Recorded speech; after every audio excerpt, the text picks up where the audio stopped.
Sometimes it takes an outsider to see the storm before it hits. Lee Kuan Yew wasn't one to dramatize. He relied on vision, logic, and experience. When he looked at the Philippines, what he saw wasn't just troubling, it was urgent. He turned Singapore from a struggling backwater into a world-class nation, a master strategist, a builder of systems. He didn't waste words. When he spoke of the Philippines with concern, the world should have listened, but it didn't.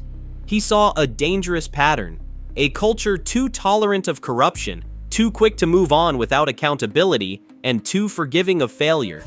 These weren't harmless habits. They were systemic cracks that could sabotage a nation's future. Today, decades later, it echoes louder than ever. Welcome to Now, Leo Know, your place for fun facts and mind-blowing info about everything under the sun. If you love eye-opening truths and fascinating takes on history, culture, and human behavior, hit subscribe and tap that notification bell. Back to Lee Kuan Yew. What he feared wasn't collapse. It was a cycle, a nation trapping itself in missed chances, struggling to break free. To understand the weight of Lee Kuan Yew's warning, we need to understand the man behind it. When Singapore gained independence in 1965, it was fragile, divided, and economically barren. No natural resources, no army, just a handful of determined minds led by one visionary. Lee built Singapore on a bedrock of discipline, clean governance, and relentless meritocracy. He enforced laws with unwavering resolve, rooted out corruption at every level, and focused obsessively on education and public order. He didn't just manage a country, he engineered it. It wasn't easy. His methods were often criticized as authoritarian, but results silenced critics. In just a few decades, Singapore became a global benchmark for efficient governance and economic success, all while surrounded by nations still wrestling with instability. And in that context, Lee looked at the Philippines, not with disdain, but with frustration. He saw talent, he saw potential, but he also saw a system where discipline was absent, where accountability was optional, and where leaders could fail upwards without consequence. In the mid-20th century, the Philippines was a rising star. Manila, once called the Pearl of the Orient, boasted modern infrastructure, elite universities, and a burgeoning middle class. Some economists predicted it would outpace countries like South Korea and Taiwan. Meanwhile, Singapore was still struggling with post-colonial instability. The contrast was stark. Yet, within decades, Singapore surged ahead while the Philippines faced political chaos and economic stagnation. What went wrong? The key was priorities. Singapore invested in institutions, infrastructure, and the rule of law. The Philippines, on the other hand, was caught up in corruption and political patronage, sabotaging long-term growth. Lee Kuan Yew understood that success wasn't just about resources or talent, it was about systems. He saw Filipinos excel abroad in structured environments but struggled at home. His conclusion? It's not the people, it's the system they're trapped in. Lee's most piercing observation was about the Philippines' cultural mindset. A great people, he said, but with a soft, forgiving culture. He saw a society too quick to forget, too hesitant to punish, especially when the wrongdoers held power. He witnessed politicians embroiled in scandals returning to office, justice slow or absent, laws manipulated rather than enforced. In his eyes, this wasn't just a political flaw, it was a national weakness. He warned that forgiveness without accountability breeds impunity, which fuels corruption. In contrast, he admired Singapore's leaders, held to the highest standards with no exceptions or second chances. Lee believed nations must be as disciplined as their most honorable citizens. Anything less leads to decay.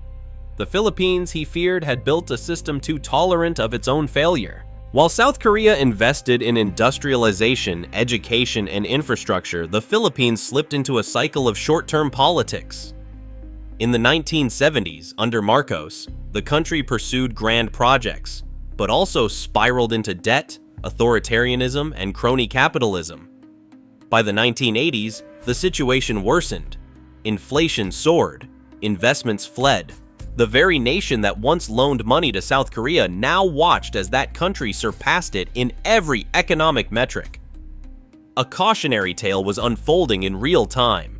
Singapore, meanwhile, was attracting global investors, pioneering tech industries, and boasting one of the world's highest GDPs per capita. It was thriving not because of its size or resources, but because of its governance. Lee Kuan Yew's foresight was being proven right year after year. He had no desire to mock the Philippines. His warning was not an insult, it was an alarm.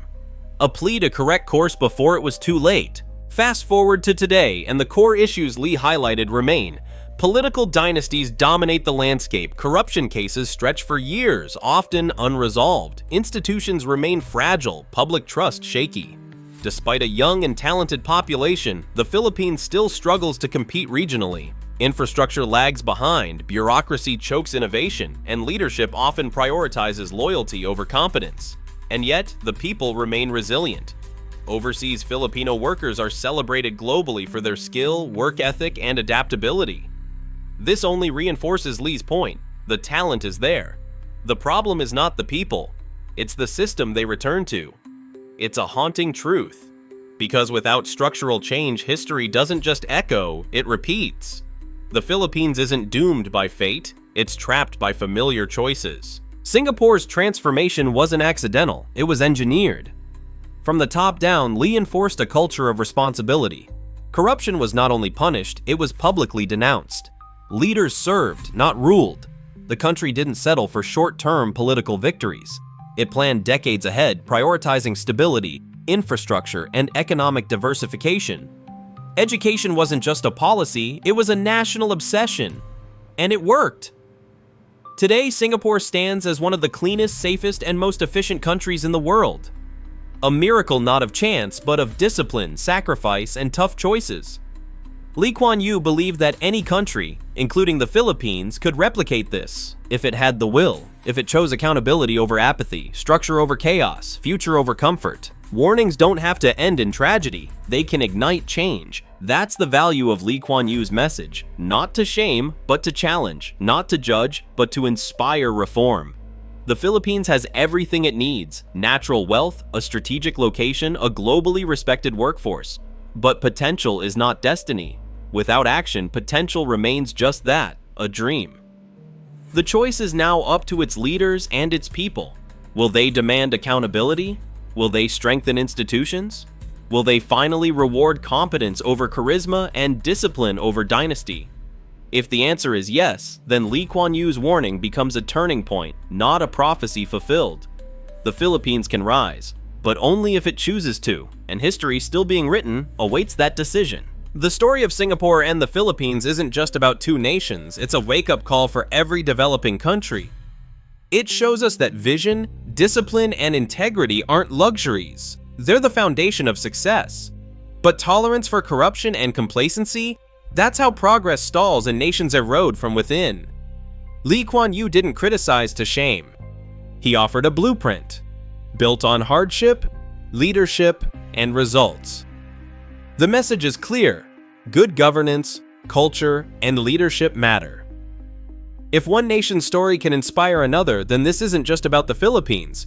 It's about your country, your future, and your choices. If this story inspired you or even made you think, don't forget to like this video, share your thoughts in the comments, and subscribe for more powerful insights like this. Your voice matters. Let's keep this conversation going and let's grow together.